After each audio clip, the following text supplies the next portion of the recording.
अगर आप भी चाहते हैं गंगा स्टूडियो का ऑडियो वीडियो सबसे पहले आप तक पहुंचे तो हमारे चैनल को सब्सक्राइब जरूर करें और साथ में बेल आइकन को दबाना ना भूलें।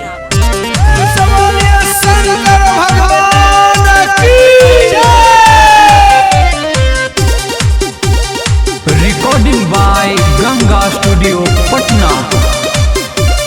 Music by Vipinesh Premi.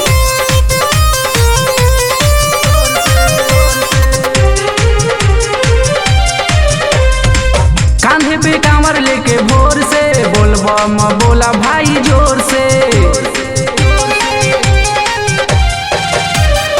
कांधे पे कांवर लेके भोर से बोलबम बोला भाई जोर से। मंदिर धोवल जाई अखिया के लोर से, हो मंदिर धोवल जाई अखिया के लोर से। नारा लगावल जाई शोर से बोलबम बोला भाई जोर से। कांधे पे कांवर लेके भोर से बोलबम बोला भाई जोर से।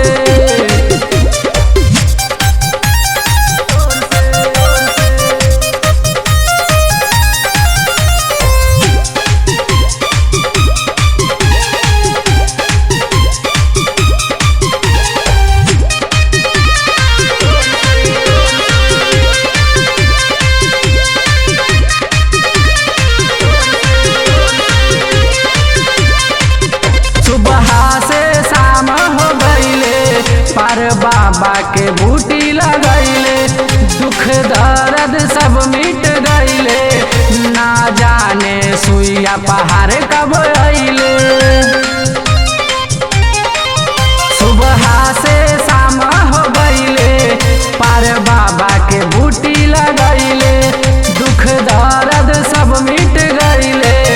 ना जाने सुइया पहाड़ कब अइले। महिमा बाबा के कहीं का कोई और से, हो महिमा बाबा के कहीं का कोई और से। भक्ति में डूबल जाओ भोर से बोलबम बोला भाई जोर से। कांधे पे कांवर लेके भोर से बोलबम बोला भाई जोर से।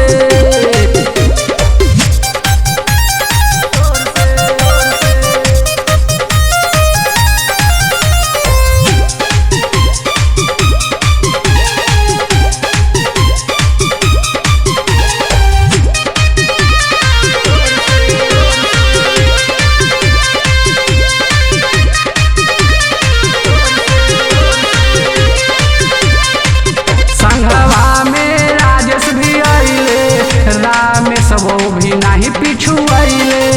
मंटू मत वाला स्वार्थी बाबा पर जलवा चढ़ाइले।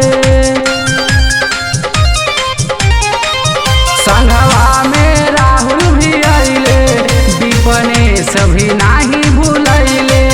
मंटू मत वाला स्वार्थी बाबा पर जलवा चढ़ाइले।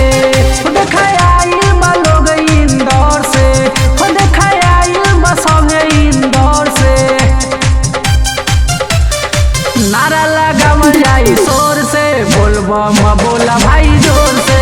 कांधे पे कांवर लेके भोर से बोलबम बोला भाई जोर